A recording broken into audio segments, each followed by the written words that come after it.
Doctor Alfredo Romero, usted tiene sus 15 minutos, le irán avisando a medida que se vayan cumpliendo los plazos. Tiene usted uso la palabra. Muchas gracias, sea usted bienvenido a este recinto. Muchas gracias, excelentísimo ministro, miembro del Consejo de la Magistratura, dignísimos e ilustres miembros del Tribunal de Honor, presentes todos en este auditorio, y a la ciudadanía que está siguiendo este novel sistema de selección para miembros de la Corte Suprema de Justicia, de cuya transparencia yo como postulante tengo fe, y creo que también la ciudadanía lo tiene en el sentido estricto de la palabra. Lo cito una definición bíblica de la fe, del Hebreo capítulo 11, dice: la fe es la certeza de lo que se espera y la convicción de lo que no se ve. Es cierto, no vemos todavía resultados, pero esperamos el resultado, y que esto sea un inicio de una gran reforma judicial que todos esperamos. Y en ese contexto quiero señalar que yo provengo de una familia humilde. Mi origen es de tierra adentro, Campo 9, hoy doctor Juan Eulogio Estigarribia, departamento de Caaguazú. Algunos puede ser que ni conozca el lugar, pero como decía Juan Eoleari, el que niega su origen siquiera tiene el privilegio de ser llamado ciudadano. En ese contexto, quiero señalar nomás que para nosotros lo del interior es más difícil todos. La Escuela Judicial Paraguaya, donde tuve la posibilidad de participar de la primera promoción, venía de la ciudad de Caaguazú en micro 4 veces a la semana. Cuando uno quiere, puede. Y he terminado esa carrera, he hecho carrera judicial, soñé con la carrera judicial. Los primeros tiempos estuve como juez de paz 4 años y después como juez penal de garantía de Santa Rita, circunscripción judicial de Alto Paraná. Sin embargo, en esa función he pasado una experiencia para mí satisfactoria, porque me ha preparado y ha probado el coraje, la valentía, la ecuanimidad y la fortaleza también de un juez del Poder Judicial. No por mi persona, sino defendiendo lo que es la independencia del Poder Judicial.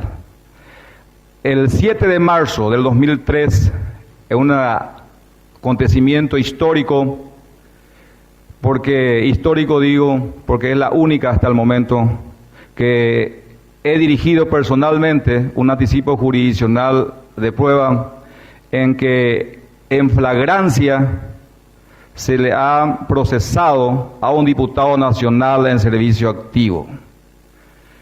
Y por una resolución, como dicta la Constitución Nacional, he dispuesto el arresto domiciliario. Pero grande fue mi sorpresa que el 13 de marzo, cuando elevé las compulsas inmediatamente a la Cámara de Diputados, la Cámara de Diputados resuelve la libertad de este miembro de sus pares. Antes que trate el desafuero, envía a la Comisión de Asuntos Constitucionales para el dictamen correspondiente y en esa misma fecha ordena la libertad. Entonces, en una forma acelera, me comunicaron esa misma fecha por vía fax. Hice una consulta constitucional, atendiendo las facultades ordenatorias del artículo 18 del Código Procesal Civil, contra el artículo 328, apartado A, tercer párrafo, que establece que se puede disponer la libertad por las cámaras respectivas, dice, en caso de flagrancia, y eso para mí es una violación, sigo sosteniendo ahora, del criterio de independencia del Poder Judicial establecido claramente en el artículo 248, que conmina de nulidad todos los actos contrarios a esa disposición. Y el 13 de marzo, esa misma fecha, me comunican la libertad. Y por supuesto que yo también tenía que ordenar la libertad. ¿Por qué? Porque tenía que seguir el proceso. Pero sí hice la consulta constitucional. Esa actuación mía propició una gigantesca persecución, en el sentido que me trataron de juez rural que se pone en contra de una decisión parlamentaria, y me trataron de todo. Me denunciaron ante el jurado. Felizmente el jurado de enjuiciamiento del magistrado rechazó in limine esa denuncia. Sin embargo, la cuestión fue resuelta recién en el año 2007 por acuerdo y sentencia 924 del 04 de octubre de 2007, 4 años y 7 meses después. Y conste que la Fiscalía General del Estado en su dictamen fue tan celera que no utilizó todo el tiempo que establece el Código Procesal Civil para la contestación de la acción de inconstitucionalidad o de una consulta constitucional. Plasmó en un argumento sólido que el artículo 328 del Código Procesal Penal, en la parte que dispone que las cámaras respectivas pueden disponer la libertad de sus miembros, es inconstitucional. Y acá está presente un representante de la Cámara de Diputados, y como ciudadano común, abogado en ejercicio de la profesión actualmente, solicito que él como parlamentario revise ese artículo y si le parece también que es inconstitucional, que haga una modificación. ¿Por qué? Porque en el acuerdo y sentencia de la Corte Suprema de Justicia, amparado por el artículo 261 de la Constitución Nacional, que establece que la inconstitucionalidad o la declaración de inconstitucionalidad tiene efecto interparte, que desconozco los motivos por los cuales se ha cambiado el anteproyecto, que era muy bueno, presentado por CICSEP, el Centro Interdisciplinario de Estudios Sociales y Economía Política de la Universidad Católica, que establecía la acción general de inconstitucionalidad en su artículo 134 del anteproyecto. Fue obviado por los constituyentes ese artículo, y ahí en ese artículo decía que las normas jurídicas generales, si se declara inaplicable, debe tener efecto erga omnes y no efecto interparte. Y eso lo ha afirmado Luis María Benítez Riera, justamente el presidente, el doctor Enrique Riera Escudero, Lescano Claude, y otros connotables profesionales del derecho. Sin embargo, en nuestra Constitución es muy difusa la cuestión del efecto erga omnes. ¿Por qué? Porque el artículo 137, último párrafo, dice claramente que toda la disposición contraria a la Constitución no tiene validez. Pero en el 261 restringe el efecto a casos determinados. Y sobre esa base, dijo la Corte Suprema de Justicia, para archivar la causa, y sigue vigente ese artículo, y dice que terminó la causa donde se ha solicitado y el diputado ya no es más, ya ha pedido su fuero, entonces a la Corte le está vedado expedirse in abstracto fuera de la causa. Considero que es inclusive acertada esa posición porque así lo establece la Constitución Nacional, pero solamente haciéndome eco de lo que decía el doctor Raúl Sapena Brugada en uno de los fallos, que dice que la Corte Suprema de Justicia nunca va a dejar de fallar con efecto erga omnes, cuando lo contrario sería absurdo, dice, establece en su propia decisión. Y haciendo una conjugación y una interpretación sistémica, integrando el derecho constitucional interno, el artículo 259, numeral 5, establece que el Pleno de la Corte puede tratar, no limita ahí la cuestión de inconstitucionalidad a interparte o efecto erga omnes. Considero que puede haber una solución en interpretación, pero como es de derecho público, el derecho constitucional que de repente restringe la interpretación extensiva, yo creo que va a ser de la reforma objeto de una reforma constitucional. Mi preocupación es cuando sigue. El 80% de la población, con este criterio, lo que no pueden pagar a un abogado para una acción de inconstitucionalidad, 200 jornales mínimos establece los aranceles del abogado, honorario del abogado. Ese pueblo humilde, ese pueblo sin recursos, queda sin la posibilidad de que pueda declararse inconstitucional una ley que ya ha sido declarada inconstitucional para los que pueden acceder a la justicia. Y para mí entender, como soy de tierra adentro, me preocupa esa cuestión. Hay una ley que ha prohibido, la ley que ha prohibido la importación de vehículos 2153/03, que prohíbe la importación de vehículos más de 10 años. Y se ha declarado inconstitucional en 7 causas, pero hay 50 y 100 causas que no sé, no desconozco los motivos por la cual todavía no se ha resuelto la acción de inconstitucionalidad en perjuicio de las personas de escasos recursos que solamente pueden acceder a la compra de vehículos de más de 10 años. Solamente lo cito como ejemplo que existe una gran desigualdad y una violación del principio cardinal de la igualdad establecida desde el preámbulo hasta el artículo 46, el artículo 47, numeral 1, dice el libre acceso, o sea que el derecho a la igualdad, al acceso a la justicia, que considero que se debe de pelear para que las leyes inconstitucionales, robusteciendo el control recíproco establecido en el artículo 3 y el equilibrio de los poderes del Estado, que sea herramienta del Poder Judicial para corregir los errores en las leyes que provienen del Congreso de la Nación. Me dirá mucha gente que viola el principio republicano de la independencia de los poderes del Estado, porque con eso, con el efecto erga omnes, va a tener un efecto derogativo, porque es función exclusiva del Poder Legislativo. No es así. Solamente se va a declarar no válida por el control constitucional una disposición normativa general. En cuanto a las disposiciones particulares no tengo ninguna objeción.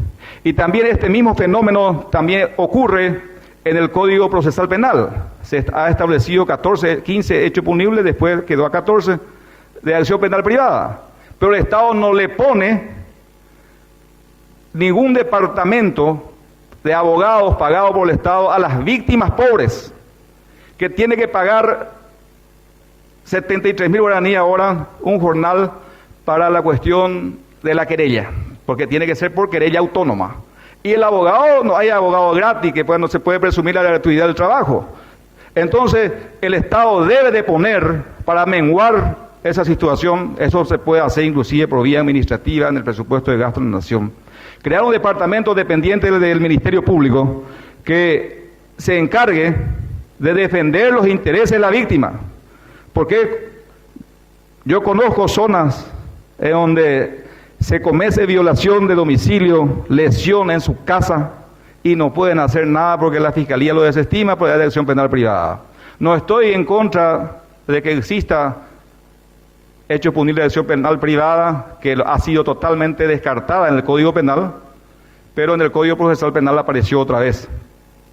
Y solamente quiero señalar que la lucha por la igualdad y por la independencia del Poder Judicial es una lucha titánica que todos los ciudadanos estamos comprometidos a pelear. ¿Por qué? Porque hasta ahora no existe independencia del Poder Judicial, independencia real. Se ha hablado mucho de la morosidad judicial. En el caso que yo he citado, 4 años, 7 meses esperaron la Corte Suprema de Justicia, que debería ser más celoso por la custodia de la independencia del Poder Judicial y por la vigencia plena del Estado de Derecho y de la Constitución Nacional. Al contrario, un juez de primera instancia de Santa Rita, fue más papista que el Papa, como se dice vulgarmente, en el sentido de que yo peleé por la independencia del Poder Judicial. Sin embargo, los miembros de la Corte esperaron pasar 4 años y 7 meses para decir que no, vamos a archivar la causa porque ya no es más diputado nacional esa persona. Entonces, son cuestiones que me apena como profesional del foro, porque nosotros sufrimos en los pasillos. Los que no conocen los pasillos de repente no me van a entender. Pero es duro para nosotros la cuestión de la morosidad judicial. Y uno de los ejemplos de esto es lo que he citado. Entonces, Doctor Alfredo Romero, disculpe que lo interrumpa, se le acabó el tiempo, estamos muy apretados, si puede redondear la idea y tenemos algunas consultas que hacerle. Muy bien, el redondeo de idea es lo siguiente, que todos, porque esto no puede hacer el trabajo solo mi persona ni las personas que están acá presentes, todos aunemos esfuerzos para que corrijamos los errores del sistema y que podamos tener un sistema mejor y que el control recíproco de los poderes del Estado entre sí sea efectivo. Eso es lo que solicito a toda la ciudadanía y a todos los presentes. Muchas gracias. Muchas gracias, doctor Alfredo Romero. Lo que tenemos en un caso particular publicado en Diarios de la Capital del 26 de enero del 2015. Creo que usted conoce, ha recibido públicamente una acusación, por un lado, de que soporta usted una imputación y una acusación por el delito de apropiación ocurrido en San Juan Nepomuceno por haber vendido 220 cabezas de ganado sin respaldo documental, y también en esa acusación lo habían mencionado como radiado del Poder Judicial, interpreto yo haberlo echado, por haber sido filmado vendiendo resoluciones. Yo sé que usted hizo su derecho a réplica, no sé si alguien lo habrá leído en su momento, pero lo importante es que es un reclamo ciudadano y sería muy buena la oportunidad que tiene usted para aclarar en este momento, doctora. Muy bien. Yo soy abogado, querellante en una causa de apropiación en contra del abogado que publicó esto, el abogado Mario Centurión Núñez, que a través de el poder apócrifo ha intentado inclusive estafar al Estado paraguayo, pero se frenó eso. Yo totalmente lo contrario a lo que dice ahí, el acusado e imputado fue el que publicó por la apropiación. Yo soy querellante del representante de la víctima, Claudio Ladislao Sichitizen, un argentino que me dio el poder para que pueda restablecer el orden en este caso. Y no sé por qué regla de tres se quiere invertir esta cuestión de que yo estoy imputado por apropiación. Al contrario, yo fui querellante, tengo las pruebas, tengo acá, si me permite, tengo los expedientes totalmente autenticados en donde yo soy querellante, lo acusé a esta persona, 448 ganados vacunos vendió con ese poder apócrifo y 220 ni siquiera tenía guías y llevaron de la existencia tranquilamente. En ese sentido están los documentos que voy a presentar acá, voy a dejar acá con el permiso del presidente. Quiero que... ¿Cómo no, doctor Romero? Cuando termine la exposición usted agrega los documentos que hacen a su defensa. Y cuando en la cuestión que se refiere que fui radiado del Poder Judicial, es absolutamente falso. ¿Por qué? Porque el 29 de octubre del 2003, cansado del asedio de los propios integrantes de la Corte Suprema de Justicia en ese entonces, que me trasladaron 2 funcionarios, ujier notificador y dactilógrafo, y me quedé sin funcionario prácticamente, que en la parte práctica del juzgado penal es necesario para hacer el trabajo. Y si uno no puede hacer el trabajo, y es mejor que uno se retire. Y lo dije públicamente, he convocado a la prensa en ese entonces y he explicado el motivo por el cual yo renuncié. Porque no me dejaron trabajar, me quedé sin funcionario. Cada mes pedía que se me nombre.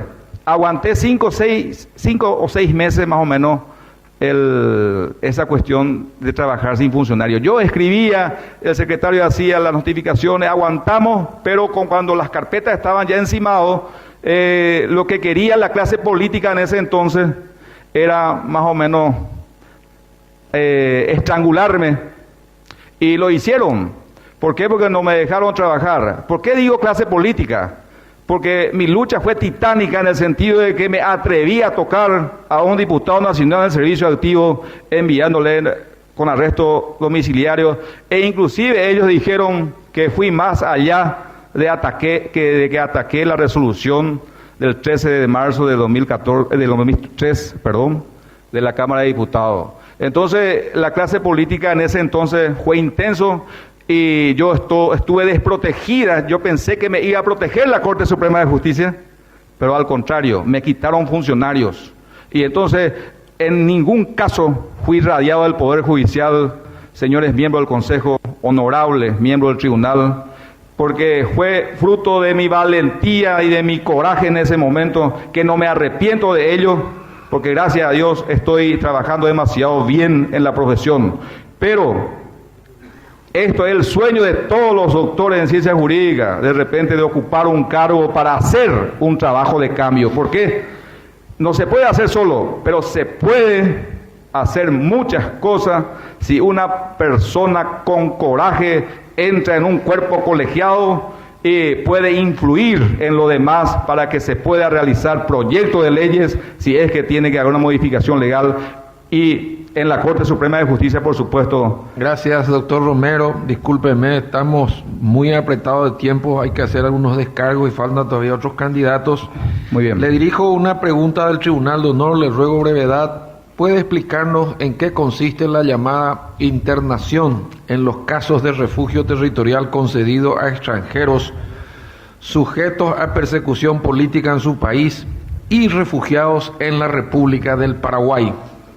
Muy bien, el Pacto de San José, Costa Rica, y también la Convención de los Derechos Políticos, que Paraguay en la primera ley que hizo, que aprobó el Pacto de San José, Costa Rica, por la ley 1/89, y también se aprobó posteriormente la Convención por los Derechos Políticos y Civiles. Eso es un derecho que tienen los estados al aceptar los convenios internacionales.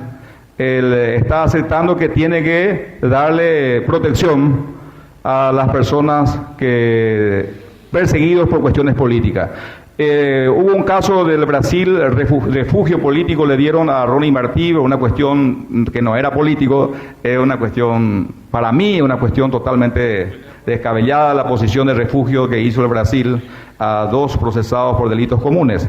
Pero por los hechos políticos, Paraguay está obligado, porque ha ratificado y canjeado ese instrumento internacional, supranacional, que por el artículo 137 integra el ordenamiento jurídico de la nación. Muchas gracias, doctor Romero. El doctor Ovelar le quiere dirigir una palabra.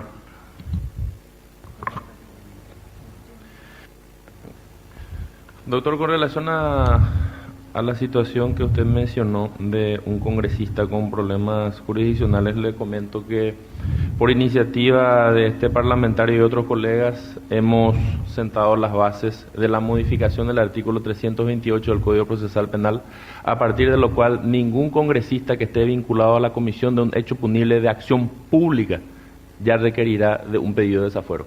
Como cualquier otro ciudadano común, deberemos someternos a los mandatos de la justicia. Ese es el planteamiento concreto para su información. Más allá de eso, usted hizo hincapié sobre el control de constitucionalidad de ciertos actos normativos, jurisdiccionales, y le consulto cuál es su opinión, y si eventualmente integra la Corte Suprema de Justicia, con relación a una postura asumida por la Sala Constitucional del efecto general con los alcances del artículo 137, señala la Sala Constitucional, de ciertas disposiciones de contenido general, apartándose un poco de esa teoría ortodoxa que usted mencionó sobre el efecto interpartes de las acciones de inconstitucionalidad. Muy bien, justamente el acuerdo y sentencia número 183 de fecha 1 de julio del 94, el acuerdo y sentencia 415 de fecha 02 de diciembre de 1998, acción de inconstitucionalidad contra decreto número 117 del 18 de agosto de 1998, y el acuerdo y sentencia número 222 de fecha 5 de mayo del 2000, la Corte ha establecido efecto erga omnes. Pero era por una cuestión en que ellos estaban inmersos. El artículo 16, la tácita reconducción de la ley 609, también tuvo efecto erga omnes en ese momento. ¿Y por qué la cuestión es que se refiere al pueblo tienen criterios interparte? Y cuando se refiere a cuestiones personales de ellos, tenga que tener efecto general. Está bien, se puede hacer como dije, un arreglo de interpretación sistémica y hacer ese tipo de situaciones, y para todo tiene que ser, pero no todo, solamente para algunos casos que de repente sea de interés de ciertos sectores. Pero Gracias. Hasta ahora el efecto interparte está vigente. Muchas gracias. Gracias, doctor Romero. En el mismo sentido, el Tribunal de Honor le hace esta reflexión y esta consulta. El artículo 132 de la Constitución Nacional establece, 2 puntos, la Corte Suprema de Justicia tiene facultad para declarar la inconstitucionalidad de las normas jurídicas y de las resoluciones judiciales en la forma y con los alcances establecidos en esta Constitución y en la ley. Puede establecerse el alcance erga omnes por vía de la ley, dada la redacción del mencionado artículo. Por la vía de la ley considero que no, pero por la vía de la interpretación sistémica de la misma Constitución Nacional se puede, porque considero que el artículo 290, infine, del Código de la Constitución Nacional establece que cuando se refiera a atribuciones de cualquier poder del Estado, no se puede siquiera realizar la modificación por enmienda, tiene que ser por la vía de la reforma constitucional. Entonces esto es categórico, considero que solamente por la vía de la reforma es una atribución, a no ser que se haga una equidad en la interpretación y una integración sistémica interna de la Constitución Nacional. Muchas gracias. Gracias, doctor Romero. Queremos agradecer mucho su presencia, su participación, su paciencia para contestar las preguntas y desearle, como hacemos con todos los postulantes, el mejor de los éxitos, despedirlos con un caluroso aplauso. Muchas gracias, doctor. Muchas gracias.